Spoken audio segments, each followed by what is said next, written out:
Bem-vindos ao Harmonização Cerebral. Esse podcast é sobre saúde, bem-estar, longevidade e também superação. Eu sou a doutora Márcia Monteiro e hoje eu tenho um super convidado interessantíssimo aqui. Gente, mas antes disso, antes de eu falar quem é que está aqui comigo, se inscrevam no canal, curtam os nossos vídeos, compartilhem com quem vocês amam. O meu convidado hoje é o Dr. Pedro Monteleone. Ele é coordenador do Serviço de Reprodução Humana do Hospital das Clínicas de São Paulo. Conheço o Pedro há muitos anos. Ele se formou comigo na Faculdade de Medicina da USP. E muito cá entre nós temos aqui uma história que vai muito além disso. As nossas avós eram best friends. Não é isso, Pedro? Muito obrigado pelo convite. Daí eu comentei, lembro da minha primeira missão, quando eu passei no vestibular, era procurar a Márcia, que era amiga da minha avó, que era neta da amiga da minha avó, e eu tinha que encontrar ela. E por sorte a gente estava na mesma turma, né? E foi fácil de encontrar. E desde lá que a gente se conhece, bastante tempo já. Não, é uma coisa legal, porque a família do Pedro toda tem relação com a família do meu pai, então, é primo, é mãe, é pai, é uma coisa muito, muito legal. Gente, eu trouxe o Pedro aqui hoje pelo seguinte: o nosso tema é infertilidade e também como tratar, como diagnosticar. Então, eu vou começar com essa pergunta. Pedro, o que é infertilidade? Bom, a infertilidade, ela é a presença de dificuldade de engravidar nos indivíduos por qualquer situação que seja, né? Em geral, nos casais heterossexuais, a gente identifica a infertilidade daquele casal que está tendo práticas sexuais regulares por um período de até 1 ano sem nenhum tipo de proteção para evitar a gravidez. É importante dizer que é muito prevalente a dificuldade de gravidez entre os casais. A gente tem, em média, 10 a 15% da apresentação de infertilidade, né, nesse tipo de casal. E, obviamente, que hoje a gente também tem casais do mesmo sexo, tem produções independentes, tem situações que transcendem a infertilidade, que são a população de pessoas que têm doenças, que têm uma certa herança e que a gente consegue rastrear no embrião para tentar usar embriões para transferência ao útero que não sejam portadores ou afetados pela doença. Também isso tem um impacto significativo nas questões do tratamento para engravidar. Pedro, uma coisa que eu gostaria de saber é o seguinte: tem o fator masculino, o fator feminino. Como é que é a investigação? Então, o casal, né, tá com o diagnóstico de infertilidade que você explicou aqui pra gente. Como é que você começa a pesquisar a causa? Como é que é feito isso? Tem um guideline, tem uma orientação do início disso, de como fazer? Sim, tem. Né? A natureza, ela é absolutamente democrática em relação a isso. 30% dos problemas de infertilidade se relacionam, em geral, às mulheres, 30% aos homens, 30% ao casal e 10% a gente chama de sem causa aparente. A gente investiga e não consegue identificar a causa pelo qual o casal não está conseguindo engravidar. Agora, no estudo básico da infertilidade, a gente vai levar, obviamente, o primeiro passo, uma história bem feita, uma análise clínica do histórico, há quanto tempo o casal está tentando engravidar, a idade do casal, a profissão deles, o desempenho sexual, presença de dores na menstruação, de dores no ato sexual, patologias associadas, antecedentes cirúrgicos, né? E a propedêutica básica de exames vai ter por toda a parte de dosagem hormonal da mulher, do acompanhamento do ciclo menstrual, caracterização se é um ciclo regular ou não, e a ultrassonografia e um exame chamado esterossalpingografia, que é um exame radiológico que a gente vai bater chapas sequenciais após a inoculação de contraste pelo útero para ver a propagação de contraste uterino. E do lado do homem, a gente pede espermograma e muitas vezes a gente complementa com ultrassom testicular, porque uma das coisas que a gente tem que ter oportunidade também de ver é avaliar o status do homem, né? E o câncer do adulto jovem mais frequente é o câncer testicular. Então, uma boa oportunidade para investigar isto é na infertilidade a gente associar o ultrassom para ver também a presença de varicocele, que são veias que podem alterar a dinâmica de temperatura testicular, afetando a espermatogênese. Então, são esses exames em geral. Pedro, sabe que me veio uma questão aqui? É, eu tive um podcast onde o Dr. Joel Renaud participou. Ele é psiquiatra, você certamente conhece, e ele faz só é, as mulheres. Ele só trata mulheres, né? Ele é o chefe ali da saúde mental da mulher no HC. Vamos supor, uma paciente que tem uma depressão, está tratada, está compensada, ela tem mais chance de ser infértil pela depressão? Não, não pela depressão em si, mas pelo conjunto da obra, talvez, né? Sim. Porque uma das coisas que a depressão pode trazer, né, é diminuir a libido, diminuir o interesse sexual, e também aumentar a questão da ansiedade, da expectativa, da menstruação, quando está esperando a menstruação não vir para estar grávida. Então, nesse componente paralelo, sim. Sim. Agora, achar que o aspecto emocional vai, por exemplo, atrapalhar numa realização de uma fertilização in vitro para mulher como essa, não é um fato, né? E até é importante dizer isso, porque às vezes as pessoas podem se culpar por fatos que não são culpa dela. Sim. A falha do tratamento não depende do estado emocional do indivíduo, né? Ele não deixou de engravidar porque emocionalmente ele está abalado, né? Deixou de engravidar porque faz parte da natureza. A natureza tem nossa espécie tem um controle procriativo significativo. Um dos mecanismos que nos trouxe até aqui foi a seleção natural do aspecto procriativo. Imagina uma espécie que tem atividade sexual livre e que a fêmea tem cio todo mês. Se não há um controle procriativo, arrebenta a boca do balão, a gente não está aqui conversando. Coelho, né? Exatamente, exatamente. Coelho. Olha, que legal. Eu tinha uma curiosidade. A gente tem falado bastante aqui de comportamento, saúde mental, então eu acho importante falar sobre isso.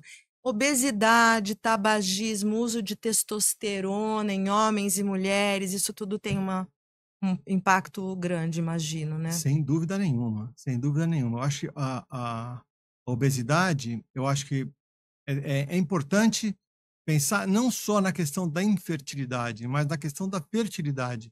Uma mulher com sobrepeso significativo, ela vai ter riscos obstétricos muito maiores no que diz respeito à questão de diabetes, pressão alta, inclusive prematuridade e complicações neonatais, quando a criança nasce. Então, esse é um ponto que a gente tem que tratar com amplitude, não só na questão da infertilidade. Agora, você tocou num ponto que é um ponto hoje importante, que é o uso indiscriminado dos hormônios, né? Principalmente da testosterona, né? Homens que usam testosterona de forma inadequada, sem um acompanhamento médico preciso, muitas vezes eles vão evoluir com diminuição da espermatogênese, com parada de produção de espermatozoide, até com ausência de espermatozoide no ejaculado. É um fenômeno transitório, mas o uso de anabolizantes, de hormônios mal prescritos, podem levar a uma infertilidade transitória que às vezes demora muito tempo para passar. Então, a gente vive numa questão muito impactante em relação a isso. O tabagismo, né? A minha impressão é que no dia a dia, assim, que eu tenho visto, tempo que a gente estava na faculdade para hoje, o que diminuiu o tabagismo é uma coisa impressionante, né? Eu fumava, né? E naquele tempo, muita gente que a gente convivia fumava. É impressionante como as pessoas pararam de fumar, Mas você né? sabe que o Dr. Carlos, eu fiz um podcast aqui, pessoal, vocês que estão ouvindo, com o titular da pneumologia da USP. Ele disse que de 2023 para cá, está aumentando de novo o número de fumantes, especialmente entre as mulheres. Eu fiquei chocada com O isso. que é uma pena, né? É. Inclusive nessas questões desses cigarros novos que tem, como chama? O vape, a gente É, falou sobre isso. é uma. É um desastre completo. Então, é uma. E é gozado isso, porque essa população que tem acesso a esse tipo de produto, ela tem acesso à informação também, Pois é, né? Então, verdade. meio uma coisa que é uma contramão mesmo, não deveria estar acontecendo isso. É. Eu lembro até anedoticamente de quando o prefeito Paulo Maluf proibiu o fumar junto com o obrigatório centro de segurança, e foi uma comoção naquela época, Foi. né? E hoje, para a gente é uma coisa que faz tanto sentido não fumar no restaurante, É. né? Eu lembro, assim, esses dias eu estava vendo no Roda Viva os jornalistas, mas é o direito das pessoas, as pessoas têm livre Teve isso. escolha, quer dizer, é uma doideira, né, de Pois é, você... então é gozado, É, e é uma evolução, isso é uma evolução de comportamento social significativo, né, não dá pra gente voltar para trás numa coisa como essa. é verdade, não, incrível, e foi muito bacana essa conversa, eu aprendi muito, e você falou uma coisa que para mim é fundamental, as mesmas pessoas que têm acesso a isso, têm acesso à informação, né? É. Por que será que a gente está voltando atrás num avanço que faz bem para todos, né? Incrível isso. Não, bem importante. Então a gente vai fazer essa investigação do casal e aí chegamos à conclusão que sim, existe um problema, vamos lá tratar, e ainda assim não tem a gravidez. Quando é que se indica a fertilização assistida? Então, existem indicações específicas para os tratamentos específicos, né. Quando, uma mulher tem ciclos menstruais irregulares, isso acontece porque a ovulação é irregular. Um dos fatos do ciclo menstrual que é marcante é a ovulação. A ovulação é um fenômeno que ele é marcado pela menstruação. Quando a mulher menstrua, significa que ela ovulou 14 dias antes e não engravidou. Quando ela menstrua, eu sei quando ovulou, mas eu não sei quando ela vai ovular, né. A fase do ciclo menstrual entre a menstruação e a ovulação é uma fase variável. A mulher que menstrua é porque ela ovulou, não tem outra possibilidade a não ser que ela usou hormônio.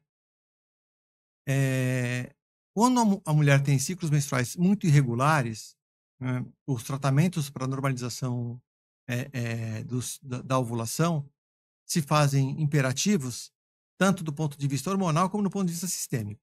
Quero dizer com isso, indução da ovulação e, eventualmente, a mulher que tem ovário policístico, associar metformina, perda de peso, etc. O Quando exercício ajuda a você ter um ciclo, né? Você tem menstruação irregular, prática de exercício ajuda, então, independente da obesidade. é que nem a história das medicações para perda de peso que falam que aumenta as taxas de gravidez, aumenta mesmo. Por quê? Porque a mulher perde peso na atividade física, com emagrecimento, e a mulher irregular que perde peso, ela pode passar a ter uma regularidade menstrual e, portanto, aumentar a sua fertilidade. Isso é um fato, né. Então, esse é um tipo de tratamento. Indução da ovulação, nesses casos, é outro tipo de tratamento. Quando você tem também no lado do masculino, uma diminuição da concentração de espermatozoide, da motilidade do espermatozoide, uma alteração do espermograma que não seja tão impactante, né? A inseminação intrauterina, que você processa o sêmen do marido no laboratório, inocula no útero da esposa no momento da ovulação, também pode ser um tratamento que auxilia, inclusive em algumas situações, de casais que a infertilidade tem um impacto tão significativo emocional que a atividade sexual deles passa a ser um fardo, né? E nessa situação, a indicação da inseminação intrauterina pode ser vantajosa para o casal, Sim. né? Agora, tem situações de casais que a idade da mulher, depois dos 38 anos, próximo dos 40, longos tempos de infertilidade, maiores que 3 anos tentando engravidar, com problemas bem pautados, alterações tubárias, endometriose, que pode levar a alterações tubárias, eh eh, alterações graves na concentração de espermatozoide, né, até mesmo em casos de azoospermia, quando não tem ejaculação de espermatozoide, que pode ser por um problema de obstrução ou por um problema de produção. Nessas situações, a gente vai usar as técnicas de fertilização in vitro, que são técnicas que produzem resultados excelentes, mas não milagrosos, Sim. né. Existem os limites da natureza. A taxa global de gravidez no ciclo de fertilização in vitro é ao redor de 40%. Nossa, eu achei que fosse muito mais. Isso perfaz uma taxa acumulativa, próxima a 3 ciclos, que chega a 80%. Ah, sim. Então aí, mostra a efetividade do tratamento, né. Obviamente que tem questões envolvidas no processo da taxa de gravidez, a idade da mulher, os fatores de infertilidade, uma série de questões associadas em relação a isso, mas o tratamento é eficaz. Eficaz quando bem indicado, né. Quando a gente, pensa numa fertilização in vitro realizada num casal que não tem uma indicação tão precisa, ele vai ter as mesmas adversidades do tratamento que um casal com indicação precisa sim o teria. Uhum. Então aqui continua valendo a máxima, né. Em medicina, tudo que funciona bem é que é bem indicado. Quando é mal indicado, você vai ter as mazelas da má indicação. Antes de perguntar sobre o congelamento de óvulos, que eu acho que é um tema super importante e de muito interesse, né? A gente sabe que as taxas de natalidade têm caído brutalmente no mundo inteiro e o Brasil não está atrás disso. A gente está com taxas que lembram a Europa, menos de uma criança por casal, ou sei lá. Diminuiu pra caramba, né, Tá 1,1, Pedro? 1,3 a 1,5, É, né? e você vê isso na tua prática? Diminuiu a procura por Não, não é questão, veja, não é uma questão de diminuição de procura.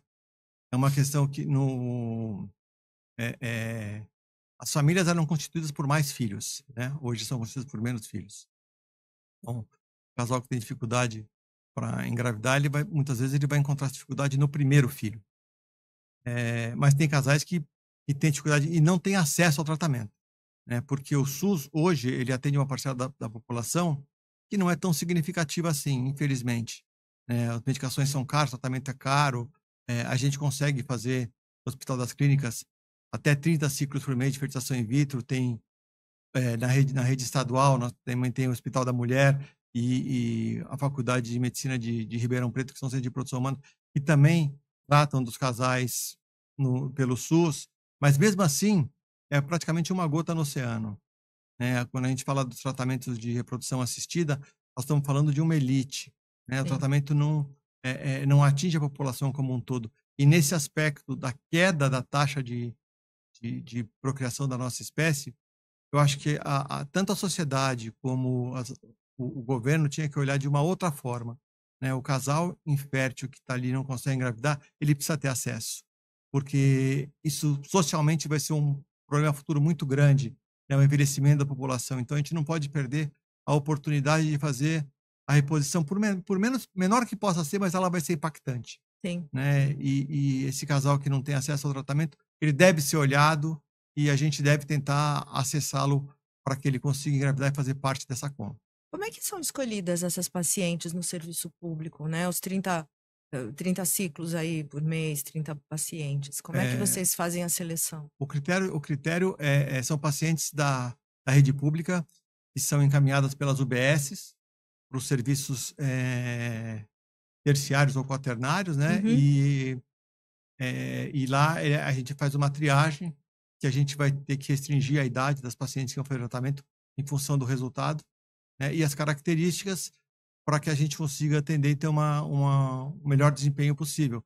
Porque, infelizmente, a gente não consegue atender a população toda, né? Então, a questão da taxa de sucesso e abordagem de tratamento, ela vai fazer parte dessa conta de uma forma até um pouco pesada, mas real, que a gente não tem como driblar isso. e o limite de casos tratados é em função dos recursos, Sim, material e humano. sim. O custo de.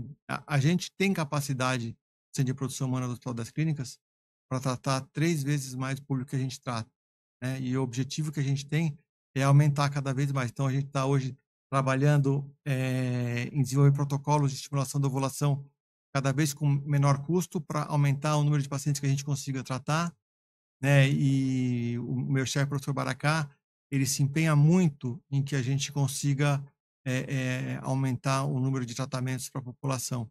E a gente tem conseguido. O tratamento no HC está funcionando há 5 anos sem interrupção, Uau! né? O Estado tem sido parceiraço da Secretaria de Saúde, né? Muito por causa do professor Baracá, né? E a gente não tem o que reclamar em relação a isso. A gente quer melhorar, Claro. mas as condições são dadas de uma forma muito adequada. Ai, que maravilha. Eu tô feliz da vida com essa nossa conversa Hum. aqui, porque eu amo aprender, eu acho que todo mundo aqui que tá ouvindo, e o Pedro é um querido de ter tido a generosidade de vir conversar com a gente. E agora vamos ao congelamento, como é que é isso? Eu acho que cresceu demais, né?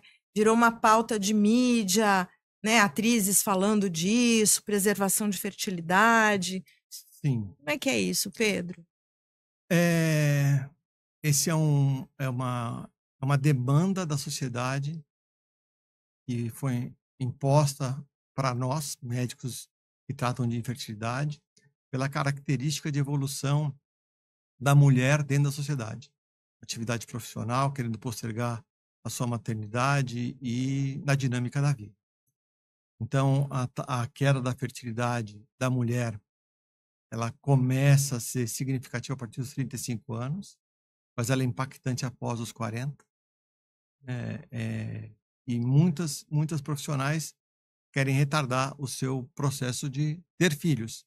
E com isso pode ter impactos negativos significativos. Congelamento de óvulos para preservação da fertilidade, sem dúvida nenhuma, é uma alternativa que pode ajudar muito. Porque quando eu congelo óvulos de uma moça entre 30 e 35 anos, e eu vou descongelar esses óvulos quando ela tiver 40, 42 anos, caso ela não tenha conseguido engravidar por obtenção de gravidez, o desempenho será o mesmo de quando eu congelei. Parece magia isso. E é um fato. Né? Através de um sistema chamado vitrificação, a gente tem um desempenho da qualidade de óvulo mantido ao longo do tempo. E isso proporciona taxas de gravidez similares às que eu acabei de te falar. Contudo, o que acontece é que, como a época para a gente congelar os óvulos de melhor desempenho é nessa faixa etária, antes dos 35 anos, próximo a 30, quanto mais melhor, esse é o público que mais possivelmente conseguirá engravidar sem tratamento. Então, o retorno desse público para usar os óvulos vai ser entre 10% e 15%, que é a taxa de infertilidade dessa população. E isso tem uma questão que para mim é simbólica, né? Que uma moça, imagine você, médica, acabando a especialização, acabando a residência, né? Vai fazer um mestrado e um doutorado, você está ali beirando os 30 anos. Né? O que tem você para fazer para proteger a sua fertilidade? Congelamento de óvulo, para preservação da fertilidade. A questão qual é? Nem todo mundo tem esse acesso, nem todo mundo tem essa quantidade de dinheiro. Né? Isso acaba sendo uma chantagem, né? Porque é o que você tem para fazer por você. E vira uma certa obrigação. Você passou por tudo isso e você teve filhos. Né? Então, a minha esposa também, né? A esposa dos nossos amigos também. Então, tem que colocar um pouco de cuidado nessa história. É uma ferramenta que ajuda muitas mulheres, sem dúvida. Mas também não pode virar uma espada no pescoço da mulher, que ela é obrigada a congelar os seus óvulos, ela vai estar trabalhando contra ela. Isso não é uma verdade absoluta. Mulheres de 40 anos engravidam, menos que mulheres de 35. É um fato, mas Sim. engravidam. Pedro, sabe que agora me veio uma ideia aqui? Coisa da, né, ficção científica.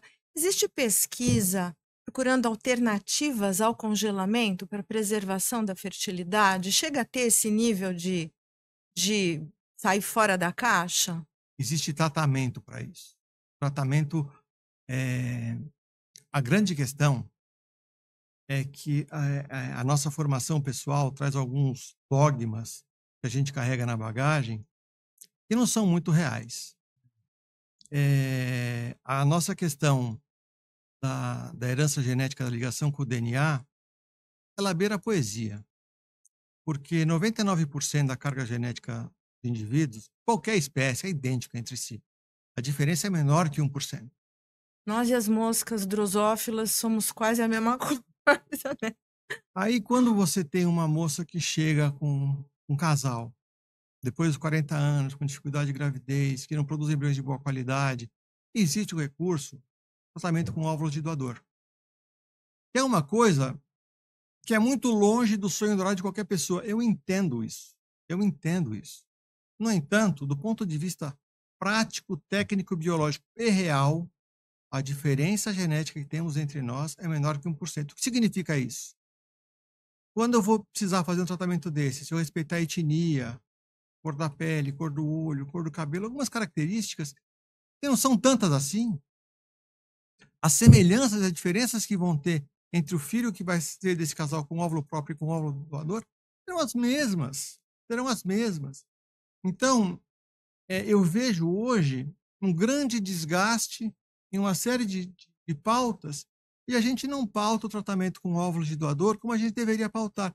É uma técnica como outra qualquer, é uma técnica eficaz, que produz taxas de gravidez exuberantes e sem tocar no aspecto de que uma doadora de óvulos, um doador de espermatozoide, são pessoas que são investigadas tanto na sua história como em exames, para que eles não tenham antecedentes de doenças que possam ser transmitidas à prole. o que torna o tratamento ainda mais seguro. Então, eu acho que quando toca É um tabu, né? Então, É um assunto tabu. e essa questão que você colocou é a questão que às vezes o paciente colocou, mas a ciência não evolui para a gente ter uma melhora da qualidade dos óvulos com o avançar da idade? Márcia, essa é uma questão biológica. Quando a mulher nasce, ela nasce com todos os óvulos pré-formatados no seu ovário. Esses óvulos, eles vão terminar o processo, eles vão ficar bloqueados e eles vão terminar o seu processo de maturação na ovulação.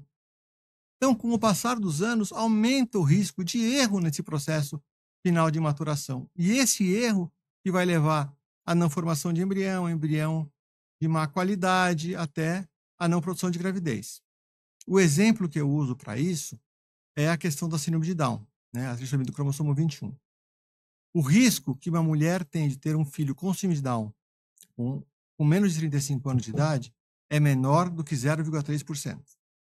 Com 39 anos, é 1%. Com 42 anos, é 2%. Há um aumento do risco avançado da idade da mulher, né? Sim.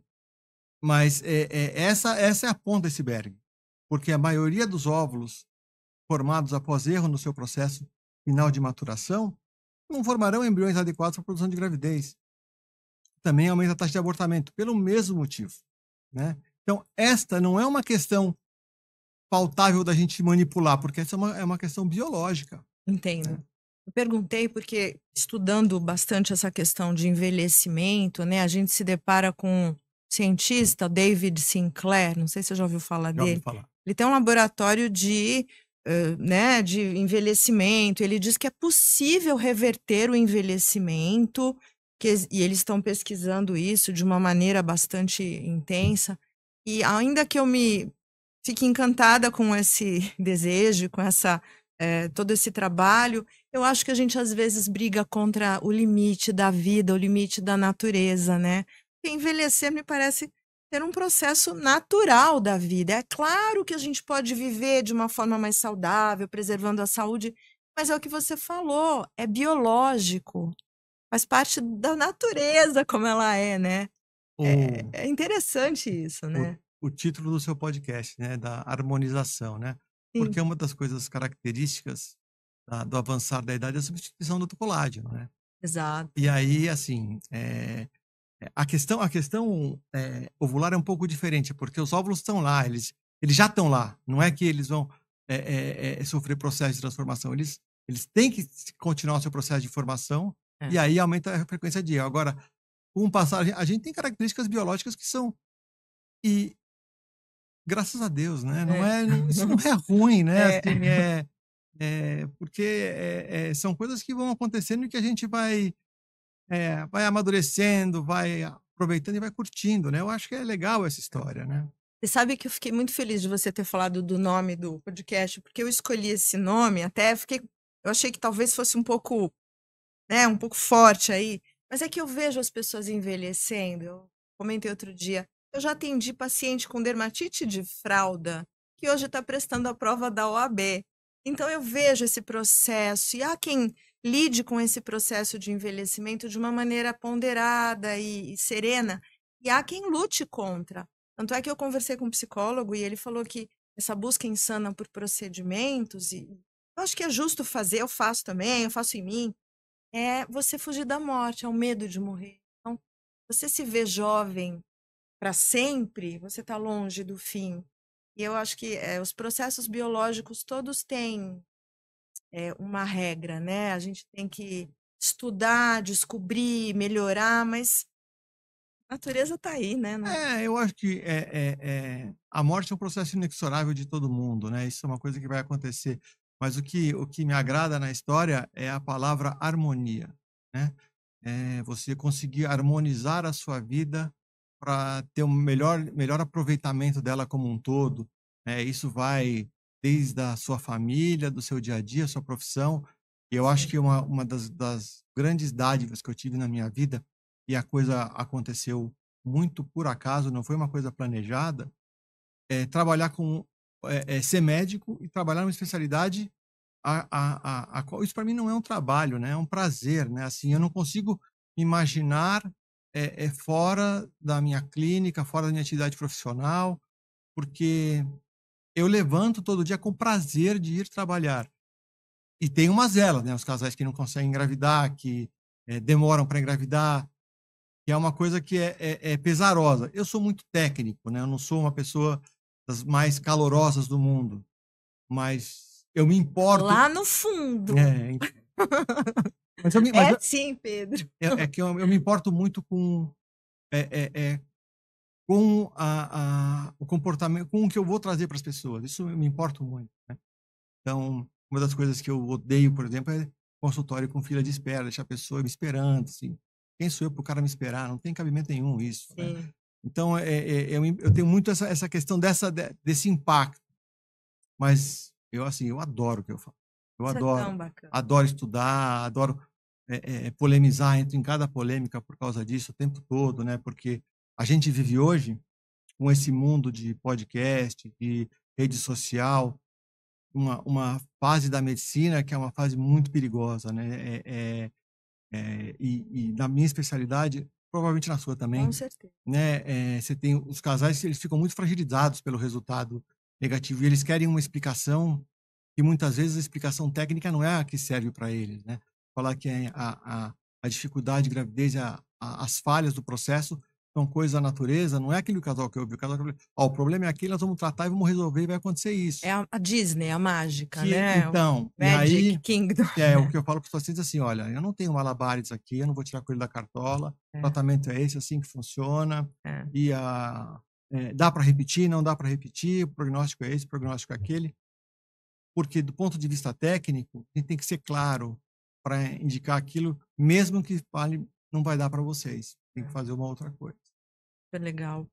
Pedro, eu estou amando a conversa, eu queria agora que você me dissesse para encerrar, o que tem de novo, que mensagem você gostaria de passar para quem está nos ouvindo, quem está com dificuldade para engravidar, o que fazer, para não perder tempo, para já ir e procurar o que é certo, aquilo que vai de fato ajudar. Vou começar pelo final.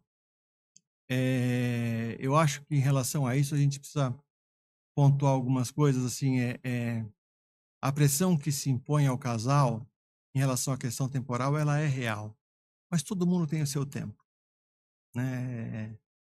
Não dá, não é aquele o seu momento e aquilo vai te prejudicar, mas não é aquele o seu momento, né? Não dá para a gente mudar essas coisas. A abertura e possibilidades ao tratamento, como a gente abordou agora do óvulo de doador, é uma questão de amadurecimento da sociedade. Isso vai acontecer. Isso vai acontecer. Né? Eu acho que a gente tem ferramentas, às vezes não tão tradicionais, para obtenção do sucesso do tratamento. Tratamento com óvulo de doador, tratamento com sêmen de doador, útero de substituição, né? Tem que é a barriga de aluguel. Tem uma série de alternativas que a gente consegue fazer para ajudar os casais. E também existe, obviamente, a adoção, que não dá para a gente excluir dessa história. Sim. O que a gente tem de avanço no tratamento, né? Os avanços no tratamento, tem muita tecnologia embarcada no tratamento, isso precisa ficar muito claro, né? Isso não vai ter um impacto significativo nas taxas de gravidez. Tem as limitações da natureza que nós vamos ter que respeitar e não tem como a gente fugir delas, né? A gente hoje tem uma inteligência artificial dentro do tratamento de reprodução assistida, desde o momento do diagnóstico, a estimulação da ovulação e o cultivo embrionário no laboratório, né? A inteligência artificial faz parte do nosso dia a dia já há bastante tempo, mas ela vai ajudar, sem dúvida nenhuma, eventualmente, a diminuir o percurso, engravidar mais rápido. Mas isso não vai fazer com que quem não engravidasse passasse a engravidar. Essa é uma questão absolutamente biológica. É um facilitador do que vai acontecer, Exato. Mas não é que vai mudar o jogo e pronto. Quem não consegue, vai conseguir. Exatamente. Pedro, nossas avós estão dando pulinhos lá no céu. Adorei a conversa. Te agradeço muito por ter vindo aqui. Eu tenho certeza que esse episódio vai bombar. A gente vai ter muita gente beneficiada por essa conversa. Eu que agradeço. É muito legal bater papo com você. Estou aqui Queridão, à disposição. Obrigada, viu? Valeu.